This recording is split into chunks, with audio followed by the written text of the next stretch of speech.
Selamünaleyküm arkadaşlar. Ben Halil Badı YouTube kanalıma hoş geldiniz. Hepinizi sevgiyle, saygıyla selamlıyorum. Bugün Yenicoba'dayız. Yenicoba'da bir şampiyonun doğuşunun hikayesini sizlere aktaracağız. Genç bir kızımız, kendisi halterci, dünya şampiyonluk için çalışıyor.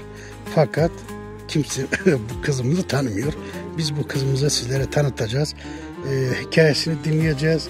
Nasıl bir ortamda böyle halter, böyle güç, böyle azim, böyle dünyaya uzanan şampiyonluk nasıl olmuş, hocasıyla beraber burada sizlere aktaracağız. Siz şurada koltuklarınıza kurulun. Şöyle videoyu bir beğenin arkadaşlar. Ben de hemen videoya geçiyorum. Bahar merhaba. Merhabalar. Nasılsın, iyi misin? İyiyim, sizler nasılsınız? Teşekkür ederim. Yenicoba'da bir yıldız doğuyor. Evet.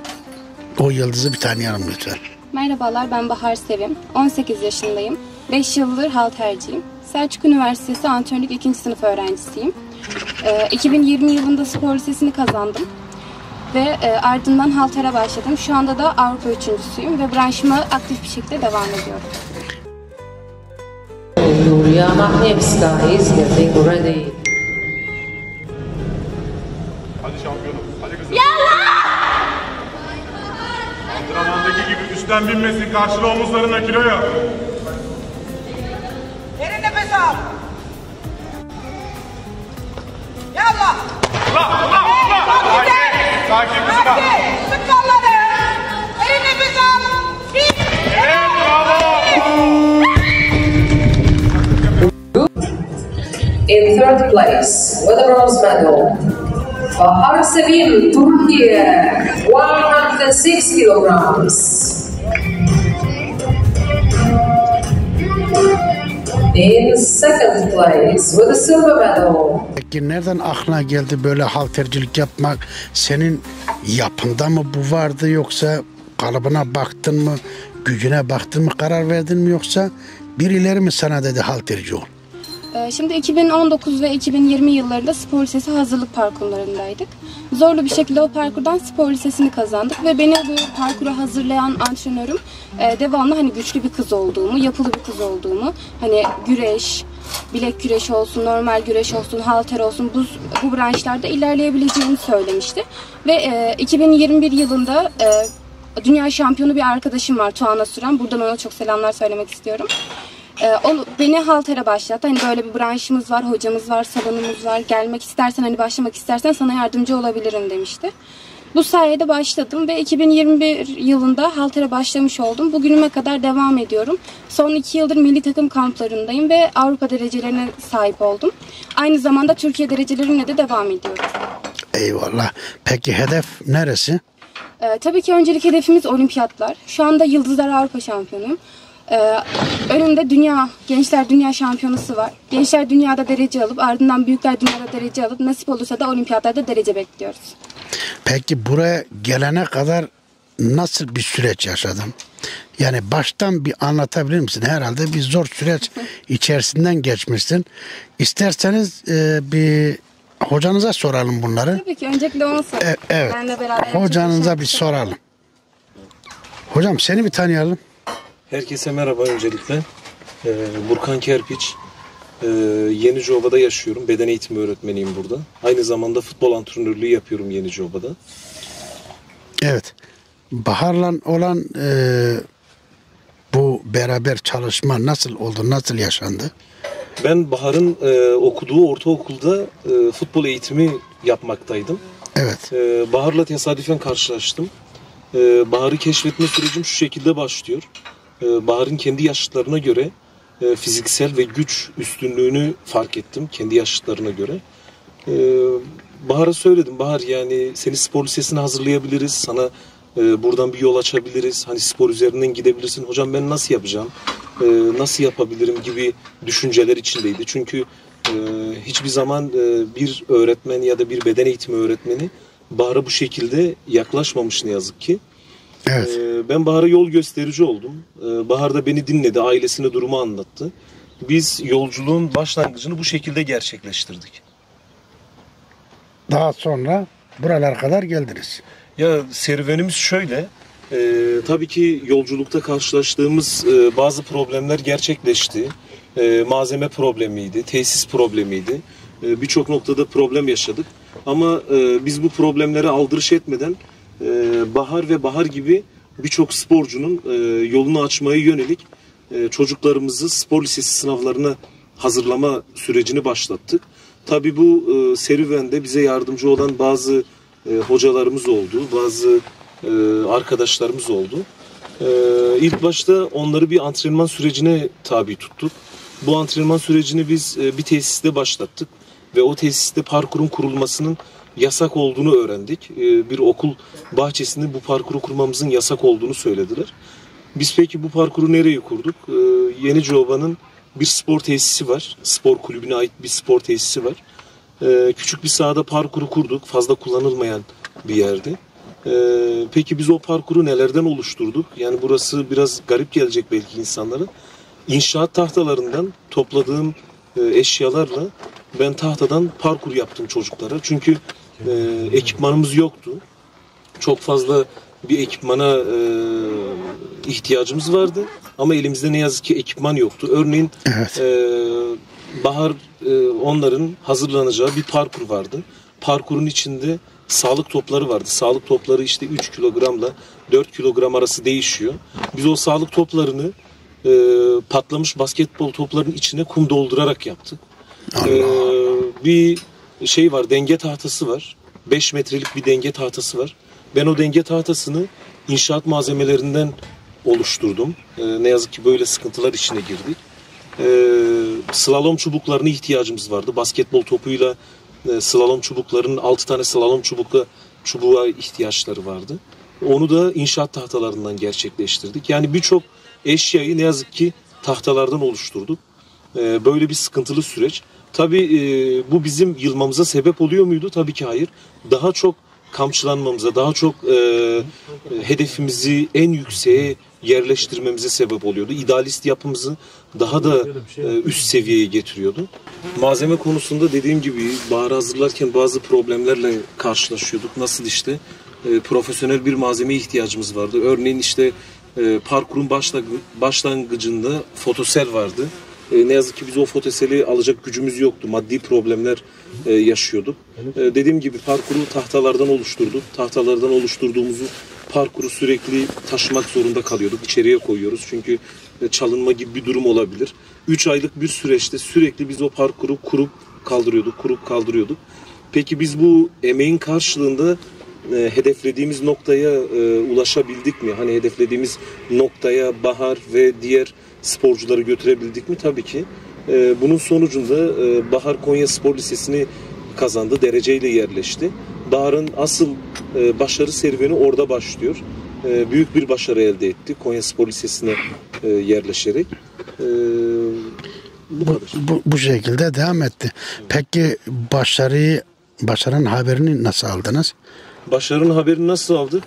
Zaten ben sınavın ne zaman açıklanacağını biliyordum. Evet. E-Devlet şifreleri falan hepsi bendeydi. Ben çünkü yakından takip ediyordum. Merak ediyordum gerçekten.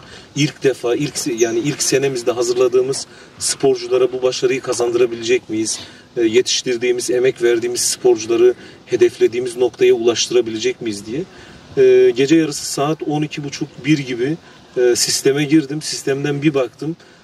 Bahar Sevim adlı öğrenciniz Konya Spor Lisesi'ni kazanmıştır diye orada sistemde yazıyordu. Ben bu mutlu haberi hemen Bahar'la paylaştım. Tabii hüzünlendik. Gözyaşları döktük yani Bahar'la birlikte. Çok emek verdik. Yani bir kasabada yaşıyorsun ve zor şartlarda bir sporcu yetiştiriyorsun. Bu sporcuyu Konya'daki hani nasıl söyleyeyim, Konya'daki o güzel şartlarda spor salonlarının içinde eğitim gören çocukların seviyesine ulaştırmaya çalışıyorsun. Nitekim de ulaştırdık. Evet. Bahar'a bundan sonraki süreçte başarılar diliyoruz yani. Peki Bahar, sen bu haberi aldığında neler yaşadın, neler hissettin? Tabii o sıralar maddi durumumuz çok iyi olmadığı için ben hem parkura hazırlanıyordum hem de Yeniceoba'nın küçük bir fırını vardı. Orada ayrıyeten kendi maddi kazancımı kazanmaya çalışıyordum. Hani ben kendimden çok ümitliydim, çok istiyordum çünkü aşırı böyle hırslı, azimliydim. Yani ben kazanacağım diyordum. Hani bunu dediğim için hani diyordum ki ben artık hani Konya'ya gideceğim, orada kalacağım, kendime para biriktirmem lazım diyordum. Hani ihtiyaçlarımı karşılamam lazım. Çünkü maddi durumumuz o kadar da iyi değildi. Tabii haliyle çalıştıkça yorgunduk. Ben o sırada uyuyordum. Ve hani Burkan Hoca beni aramış ama duymadım hani. Sonra annemi aramış. Annem veya babam vasıtasıyla bana ulaştı. Hani Burkan Hoca oradan ağlıyor, ben buradan ağlıyorum. Hani ikimiz bir arada ağlıyoruz. Hani diyoruz ki Bahar kazandık diyoruz. Hani başardık diyoruz. Hani o şekilde çok mutlu olmuştuk ya. Peki Bahar, bu zorlu şartlarda neler yaşadın? Ya tabii küçük bir kasaba ve hani bir kız çocuğunun spor yapması ne kadar onaylanabilir veya ne kadar doğru görülebilir? Ya kimisi tarafından hani bir kız çocuğu niye spor yapar? Hani ne için yapar, ne gerek var? Hani okusun hemşireliğini, öğretmenliğini gibi cümleleri çok duyduk. Ama hani ne oldu? Hani ben çok azimli bir çocuktum küçükken de. Hani ya istiyorum dediğimde onu yapacaktım. Her seferinde de yapıyordum. Hani hiç kimse bunun önüne de geçmedi. Tabii ailem maddi konuda biraz sıkıntıydı. Hani bir kız çocuğu Konya'ya çıkacak, kendi başına orada okuyacak, yurtta kalacak, kendi başına kalacak. Bir de hani biz Mardin'den buraya geldiğimiz için burada çok da tanıdığımız yok. Hele Konya'da merkezde hani bizim için Konya çok büyük bir yerdi. Çünkü hani biz küçücük bir kasabada yaşıyoruz. Ki ben hani liseyi kazanana kadar Konya'ya da çıkmış bir kız çocuğu değildim. Hani bunlarla buraya gelene kadar. Bahar, halterde ilk başarın hangisiydi? Madalyonlarından bize anlatabilirsin. Anlatayım. İlk şampiyonam spor lisesini kazandıktan bir yıl sonra haltere başladığım için okullar arasıydı. Spor liseler arasıydı. Orada ilk yarışmamda daha bir yıllık sporcuydum ve ilk yarışmamda şampiyon oldum. Evet. Şampiyon olunca hocalarım bende çok ayrı bir yetenek olduğunu ve bana daha çok güvendiklerini, daha çok arkamda durduklarını ilettiler. Ardından işte daha çok böyle antrenmanlarım daha çok sıkılaştı. Üstüme daha çok önem verildi. Daha çok antrenman yapmaya başladım. Ve bu antrenmanlar devam ettiği sürece il şampiyonalarından Türkiye şampiyonalarına çıkmaya başladım. Sonra ilk Türkiye yarışmamda da tabii ki de her zaman şampiyonluklar gelmiyor. Yani ilk Türkiye şampiyonam, hani ilk deneyimim. Öyle olunca üçüncülük madalyası almıştım. Ve bu madalyam benim için çok önemliydi. Çünkü hani ilk üçüncülük madalyam, çok zorlanıyorum kendi çapımda. Çok stresliyim, geriliyorum. İlk yarışmam. Ve tabii yarışmaların hepsi çok zorluklu geçiyor. Şimdi ilk Türkiye şampiyonu olduğumu anlatayım size. Çok zorlu bir yarışmaydı. Gerçekten çok zorlu bir yarışmaydı. İlk defa derecem bu kadar fazla çıkıyor. Bu kadar yoğun bir antrenman içerisindeyim. Ve orada Sivas'ta şampiyon olmuştum. Bu şampiyonluğun beraberinde milli takım kampına seçildim. Ve bu kamp süreçlerimiz de bizim için çok yoğun geçiyor. Her gün çift antrenmanımız ve bu kampımız bizim hem dünya hem Avrupa kampımızdı. Böyle olunca 3 ay boyunca biz bir kamp süreci yaşadık. Ve bu kamp sürecinde o kadar çok zorluklarla şey yaptık ki bu kadar antrenmanın bize sakatlık getirmesi de çok normal. Çünkü hani bir vücudun üstüne çok gidiyoruz. Gidebildiğimiz kadar gidiyoruz ama bu gittiğimiz ağırlıklar, şeyler bizim için her türlü madalya olarak geri dönüyor. Ve Avrupa'da 2 tane üçüncülük madalyası aldım. Bu Avrupa'ya çıkma sürecimiz bizim için çok zor. Çünkü hani ilk Avrupa olacak. Hani ilk Türkiye'miz bizim için ne kadar heyecanlıysa ilk Avrupa'mız da bizim için o kadar heyecanlı olacak. Bu maç sürecinde ülkemizi temsil etmek için çıktık tabii ki ve ülkemizi temsilen hepimiz madalyayla döndük. Ayrıca Türkiye Halter Federasyonumuza 2 tane de kupa kazandırdık. Hem kız hem erkek takımı olarak. Böylelikle Türkiye'mizi madalyalarımızla temsil ettik. 2024 yılı Haziran'da Yunanistan'ın Selanik ilinde bir Yıldızlar Avrupa şampiyonamız vardı.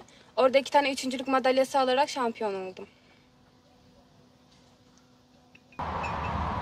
Peki sen bu madalyonları kazanmadan önce kaç kiloyu kaldırıp da bu madalyonları kazandın? Şimdi ilk başta il şampiyonasıyla başlıyoruz tabii ki. O il şampiyonasında ilk başta ben 45-60 ile başlamıştım. Tabii o sırada bizim için çok iyi bir derece. Ondan sonra Türkiye şampiyonasına gelince de 75-100 ile kampa seçildim. Ondan sonra kampta tabii ki bu derecemizin üstüne antrenman yapa derece katarak 80 koparma 110 silkme ile de maça gittik. Ve 80 koparma 106 ile de 2 tane madalya aldım. Maşallah. 106 kilo. Evet. Maşallah. Normal yaptığımız güncel antrenmanlarımızda da 110 kilo silkmem var. Hocam siz kaldırabilir misiniz o kiloyu? Vallahi Bahar gibi kaldıramam ya bence. Yani gerçekten iyi bir ağırlık ha. Evet, kendi branşında 106 kilo. yani. Her bir tarafı 53 kilo mu oluyor? 53 106. Yani eşit. Bay. Hocam bu spor yolculuğunda maddiyat önemli mi değil mi? Halil abi şöyle bir durum var. Kesinlikle maddiyat önemli bir konu. Çünkü bu çocuğun 4 senelik bir lise serüveni var. Konya Spor Lisesi'ni kazandı ve oraya gitti. Bu çocuğun konaklaması, bu çocuğun Türkiye şampiyonlukları, olimpiyatları, Avrupa şampiyonası gördü. Yunanistan Selanik'te Avrupa şampiyonası gördü. Halter ayakkabısı, halter eşyaları, bu çocuğun yolculuk zamanı mesela giderleri oluyor. Yani ailenin sosyoekonomik durumu sadece Bahar üzerine değil birçok sporcu üzerine düşünürsek sporcuların ailenin sosyoekonomik durumu önemli yani. Yani spora hazırlanan, sporun içinde olan çocukların, ailelerin sosyoekonomik durumu çok önemli. Yani benim tavsiyem, benim düşüncem bölgede bulunan arkadaşlarımızın Bahar gibi sporculara, Bahar gibi sosyoekonomik durumu iyi olmayan sporculara destek olunmaları. Yani benim düşüncem budur. Şimdi Bahar dünya şampiyonluklarına gidecek. Evet inşallah şu an hazırlanıyor. Avrupa şampiyonasından döndü. Şu an dünya şampiyonalarına hazırlanıyor yani. Tabii burada belli bir maddiyat gerekiyor. Belli bir maddiyat gerekiyor. Sponsorluk yani, gerekiyor. Evet. Bu konuda Bahar kızımız için halkımızdan desteklerinin esirgemeyeceğini ve Bahar'a destek olacaklarını istiyoruz, öyle mi? Kesinlikle. Yani böyle sporcuların önünü açmamız gerekiyor. Şöyle düşünüyorum. 2020'de başlayan bir süreçten bahsediyorum. Bahar ortaokulda normal bir öğrenciyken, sporla hiç alakası olmayan bir öğrenciyken ben Bahar'ı orada keşfediyorum, buluyorum. Bahar'a yeteneklerinin farkında olması gerektiğini söylüyorum. Evet. Ve Bahar bir yola giriyor, bir süreç içinden geçiyor. 3 aylık bir hazırlık kursu geçiriyor. 3 aylık hazırlık kursundan sonra Konya Spor Lisesi'ni kazanıyor. Konya Spor Lisesi'ni kazandıktan sonra Kuyulu Sebil Halter takımına seçiliyor. Oradan başarıları artık arda arda geliyor. Türkiye şampiyonlukları, Türkiye olimpiyatları, Avrupa şampiyonası ve inşallah bundan sonraki süreçte de dünya şampiyonası. Tabii bu süreçte aile elinden geleni yapıyor. Bizler elinden geleni yapıyoruz ama yetebilir miyiz bilmiyorum. Orası soru işareti.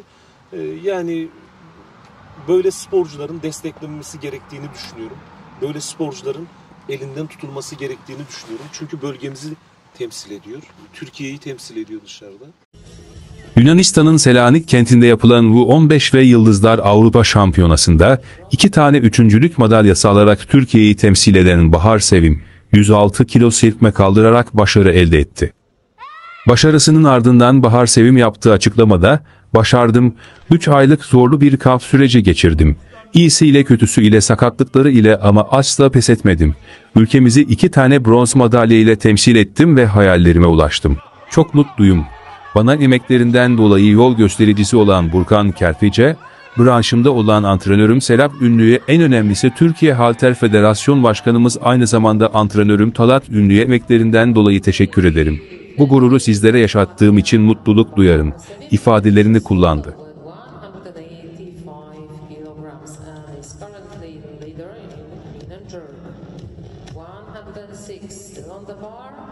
Zeynep Nur Belivan, Türkiye. Gosa 106 for Julia Magniewska, Polska, Holland. Peki Bahar, şimdi senin buna maddiyatın, gücün yeter mi? Yani sen şimdi bu yolculuğa gideceksin de senin ailenin durumunun iyi olmadığını biliyoruz. Dışarıdan zaten videonun başında da evinizi çektik. Fakir bir ailenin çocuğu olduğunu biliyoruz. Bu senin için maddiyat konusunda nasıl bir zorluk çıkaracak? Ya tabii başladığımız seneden beri çok zorluklar şeklinde çıktık. Ya kulübümüzün tabii ki maddi desteği var.